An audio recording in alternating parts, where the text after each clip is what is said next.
My name is Audrey Townsend. I'm 44 years old, and there was one night that completely changed how I see love, marriage, and the people we trust. It wasn't loud. It wasn't dramatic. It didn't come with screaming or broken glass. It came with 5 quiet words. 5 words my husband said without hesitation, without emotion, and without even looking at me properly. And those 5 words ended everything. It was 10:17 p.m. on a Thursday night when my phone rang. I was standing in the kitchen, rinsing dishes, thinking about nothing important, just another ordinary night. Then I saw my mom's name on the screen. She never calls that late, not unless something is wrong. I answered immediately. Mom? Her voice didn't sound like her. It sounded thin, weak, like every breath was a struggle. Audrey, my chest, it hurts. I can't breathe. In that moment, my training took over before my emotions did. I'm a nurse. I know exactly what chest pain and shortness of breath mean, especially for an 82-year-old woman with a history of hypertension. This wasn't something to wait and see. This was urgent. I called 911 right away, gave her address, her age, her symptoms. The dispatcher stayed calm, professional, asking all the right questions. Then I asked the only thing that mattered. How long? There was a small pause before the answer came. Estimated arrival time is 25 to 30 minutes. I felt my stomach drop. 30 minutes felt like a lifetime. I knew she might not have that long. I hung up and ran upstairs. My husband, Grant, was in the bedroom getting ready, buttoning his shirt, adjusting his collar, preparing for his weekly poker night like nothing in the world was wrong. Grant, I said, trying to keep my voice steady, I need the truck. Mom is having chest pains. The ambulance is 30 minutes away. He didn't even turn around at first. I'm heading out, he said casually. I stepped closer, my voice sharper now. Grant, listen to me. This is serious. I need the keys. That's when he finally turned, but not with concern, not with urgency, just irritation, like I was interrupting something important. And then he said it. Calm, cold, flat. Not my problem. Figure it out.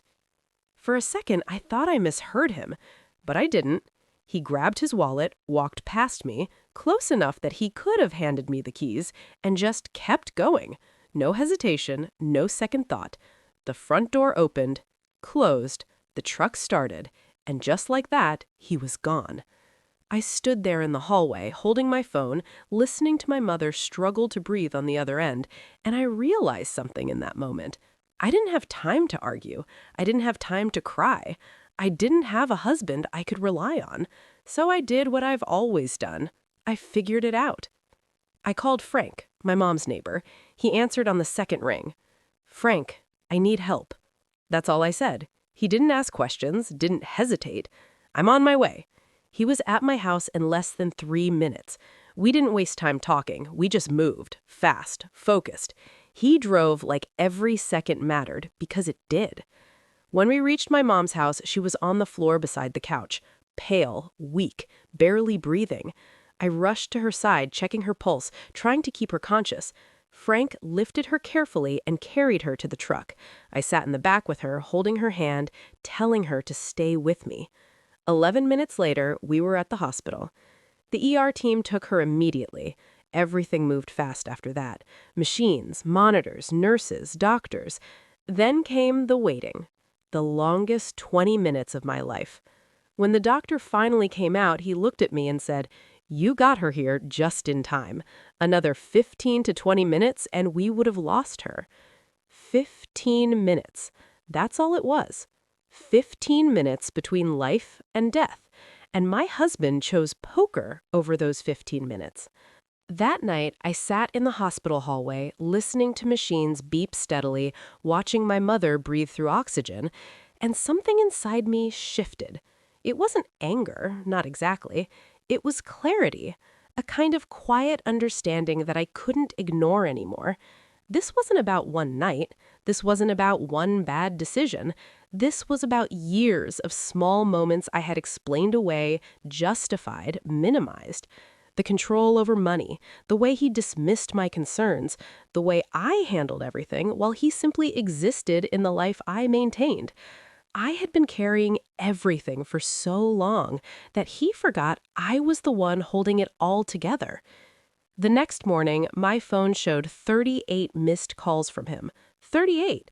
I didn't answer a single one, not because I wanted to punish him, but because I already had my answer.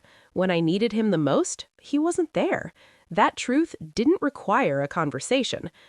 At 10 a.m., my mom asked me to call her lawyer.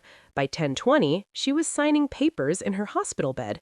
She removed Grant from her will completely. No hesitation, no drama, just a decision made with full clarity.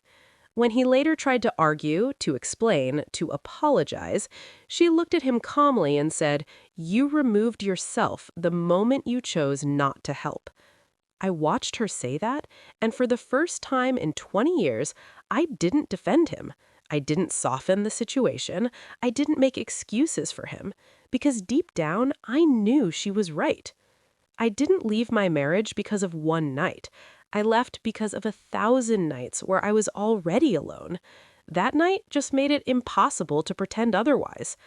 Now I live with my mom in the house she built with my father. It's not perfect, it's not glamorous, but it's peaceful. She's recovering well. We sit together in the evenings, drink tea, watch TV, talk about small things.